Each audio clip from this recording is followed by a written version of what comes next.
présente les Francopholies de Spa du 17 au 20 juillet. Avec Julien Doré, Kenji Girac, M, Clara Luciani, Ayem, Véronique Sanson, MC Solar, Fatal Bazooka, Dadju, Amir, Ben Mazué, Stéphane Echer, Musti, Philippe Catherine, Barbara Pravi, Cold, Soul et bien d'autres. Les Francopholies de Spa, 4 jours de fête et de musique au cœur de la cité thermale.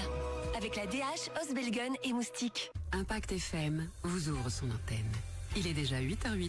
Il est déjà 8h08 et à nouveau nous sommes en direct pour l'image aussi sur Facebook. Je vous le rappelle comme chaque matin. Ce matin, on reçoit Caroline Lecomte qui est juste à l'autre bout du studio. Bonjour Caroline. Bonjour Patrick. Alors Caroline de l'SBL Farmit est chargée de mission par le Galfagne Haut-en-Blève. Alors Caroline, on va rappeler à nos auditeurs qui nous écoutent hors zone probablement aussi via le net, qui vous êtes, ce que vous faites et c'est quoi la SBL Farmit? En fait, la SBL Farmit existe depuis l'année 2005 et sa mission, ça a toujours été la sensibilisation à la mobilité douce. Et puis voilà, depuis juin l'année dernière, donc juste presque un an en fait, le groupement d'action locale Fagne Haut-en-Blève nous a interpellés pour travailler sur le territoire donc des communes de Wem, Malmedy, Stavelot et Stoumont en collaboration pour la sensibilisation à la mobilité active. Voilà bien. Alors, vous voulez, on démarre ensuite à 8, je pense, passer un bonjour. Oui, en fait, j'ai vraiment envie de dire bonjour à nos 23 candidats participants officiels au challenge Un mois sans ma voiture, ou Un mois pour avancer autrement, plus précisément. Parce que vraiment, ils sont top, quoi. Avec mes collègues Claudia et Renate, on est constamment en contact avec eux. Ils nous envoient des photos, ils nous font part des défis qu'ils ont relevés. Et puis, important, malgré tout, en tant que marraine, toutes les trois, on est aussi là pour écouter leurs difficultés, leurs questions par rapport à un déplacement ou l'autre pour lequel ils nous interpellent. Comment est née l'idée de départ Un mois sans voiture? Qui a eu l'idée? C'est parti comment, cela? En fait, j'ai vu un appel à projet de la Fondation Roi Baudouin qui proposait de rentrer un dossier en rapport avec la préservation de l'environnement. Et directement, je me suis dit, tiens, on va rentrer un projet. On a discuté beaucoup avec Renate et Claudia et avec Fred Chesley aussi du GAL. Et il nous est venu l'idée de lancer un challenge, Un mois pour avancer autrement, sur base aussi d'un reportage qu'on avait vu qui s'était fait, le même défi s'était fait à Tours en France. Et voilà, c'est comme ça on a rentré un projet et il y avait 40 candidatures et on a été retenu en fait, donc c'était vraiment une belle fierté pour nous. Alors, il y a combien de jours que ce défi est lancé et ça se passe comment à l'heure actuelle? Donc ils ont démarré, les 23 participants officiels ont démarré le 1er mai, donc on est aujourd'hui le 21, il y a 21 jours qui sont sur le terrain. Donc leur défi, c'est vraiment de se déplacer un maximum en vélo ou s'organiser avec des collègues pour aller au travail ou prendre les transports en commun et se passer... S'ils ne sont pas en grève. S'ils ne sont pas en grève, oui. Maintenant, on a de la chance, évidemment, sur notre petit territoire. Ici, en général, les bus roulent. Ici, c'est cool. Ouais. Mais malgré tout, on a quand même plusieurs candidats qui travaillent à Liège et à Eupen. À Liège et à Bruxelles. Et donc, ils prennent le train. Il y en a 2 qui prennent le train en général à Trois-Ponts ou à Éouaille. Et un qui prend le train à Eupen. Et voilà, donc ils nous envoient aussi des photos quand ils sont en train de bouquiner dans le train, c'est sympa. Voilà, donc on peut les suivre via Facebook Via Facebook, donc sur la page du groupement d'action locale Fagne Haut-en-Blève, ou alors avec le hashtag Un mois pour avancer autrement. Aujourd'hui, vous voulez lancer aussi, profiter du 8h08 pour lancer un appel, Caroline. Oui, c'est ça. Donc parallèlement au challenge officiel, entre guillemets, il y a un challenge photo.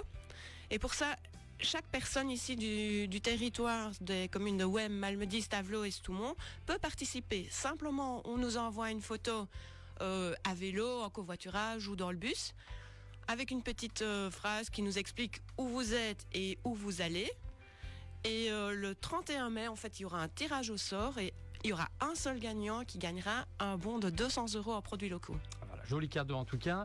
Vous avez déjà reçu des photos sympas à ce jour? Oui, on a des photos sympas, parfois aussi des photos rigolotes et d'autres inspirantes. Mais on attend encore d'autres photos. Bien entendu. D'ici le fin mai. Énormément de photos d'ici le 31 mai, jour du tirage au sort. Alors pourquoi ce cadeau précisément Pourquoi?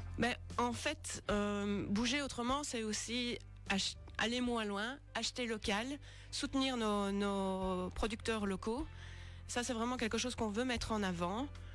Et d'ailleurs, je trouve qu'il y a une initiative vraiment super pour le moment dans le parc de la cathédrale, ici à Malmedy. Il y a des grandes photos grandeur nature qui les mettent en avant, nos producteurs, et je trouve ça super important. Voilà, toujours revenir avec la mobilité douce, hein, comme on le fait très souvent dans cette émission. Vous avez aussi, il faut le rappeler, un partenariat avec le secteur culturel ? Oui, la même chose, même optique. En fait, aller voir nos spectacles dans notre coin, nos films. Donc on a un partenariat avec le Malmundarium, un partenariat avec le Ciné Versailles à Stavelot, le centre culturel Stavelot Trois Ponts qui nous offre aussi des places pour nos participants, le Movie Mills.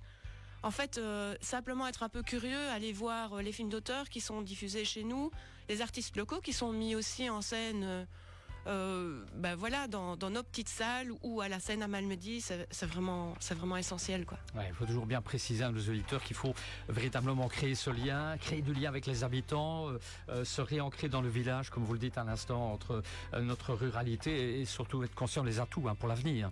C'est tout à fait ça. Et ce travail de sensibilisation que je fais pour la SBL Farmit et en collaboration aussi avec le groupement d'action Fagne Haute-en-Blève, ça me tient vraiment à cœur et je pense que je suis à la bonne place pour le moment. Ah, c'est clair. Et vous en aviez, je pense, touché un mot tout à l'heure. Une partie du financement du projet, moi pour avancer autrement, provient d'une bourse, c'est ça ? Oui, c'est ça. Donc la Fondation Roi Baudouin nous a permis de mettre en place certaines actions en plus de mon salaire, de mes heures qui sont aussi payées pour soutenir toutes ces personnes et pour soutenir l'action, pour venir ici. Donc effectivement c'est quelque chose de super important d'avoir eu ce soutien de la Fondation Roi Baudouin et une reconnaissance aussi de l'intérêt de notre projet. Surtout. Mm-hmm. Alors ce matin, il faut le dire aux auditeurs, vous êtes arrivés à vélo. Je suis arrivée à vélo, oui. Je n'ai peut-être pas de quoi être vraiment fière parce que j'ai que 12 km à faire sur le Ravel. Mais néanmoins, je vous explique. Oui. J'ai démarré à 7h15. J'ai rencontré 8 personnes, 2 chiens, un cycliste, un héron, des vaches à long poil. Et j'ai pris le bon air. Je suis arrivée vraiment en forme et je trouve que c'est une super façon de commencer sa journée. Ah, voilà, une bonne habitude à prendre en tout cas. Si on veut des informations complémentaires, qu'est-ce qu'on fait ? Eh bien, soit aller sur la page la page Facebook du GALFA Fagne Haute-en-Blève, soit me téléphoner au 0478 95 25 91 ou m'envoyer un mail à info@farmit.be. Voilà, et il faut surtout envoyer encore, il reste quelques jours pour envoyer les photos. Envoyer les photos avec un petit témoignage et où vous êtes et où vous allez en mobilité douce. Voilà, il vous reste quelques jours avant la fin de ce mois de mai, ça passe très vite. Oui. Voilà, je vous laisse le mot de la fin, de conclusion, Caroline. Prenez exemple sur nos participants, prenez du plaisir à vélo. C'est un peu comme ça qu'on va faire bouger les choses. Avancer, ouais. C'est ça, oui, en montrant l'exemple aussi. Après, on pourra demander à nos élus de faire des petits efforts aussi en matière de mobilité douce. Et puis surtout aussi, les étages au-dessus, la SNCB, la TEC, le gouvernement. Il faut absolument qu'on fasse changer les choses et qu'on fasse changer le monde. Oui, on va changer de monde, on va retrousser ces manches. Voilà, c'est ça. Et on vous retrouvera certainement ultérieurement dans une séquence du GAL. Oui, je reviens, je pense, le 20 juin. Voilà, très bien. Ouais. On vous remercie, Caroline, et on vous souhaite une bonne journée. Merci, Patrick. Bon retour en vélo. Oui, bien sûr. La journée est exceptionnelle, donc il n'y a pas de souci. Pas de souci, ouais. Merci. Allez, on se retrouve dans un instant après la pub pour l'information de l'arrondissement, et puis 8h40, justement, une nouvelle séquence du GAL, et ce sera très bientôt. Plongez au cœur de la légende du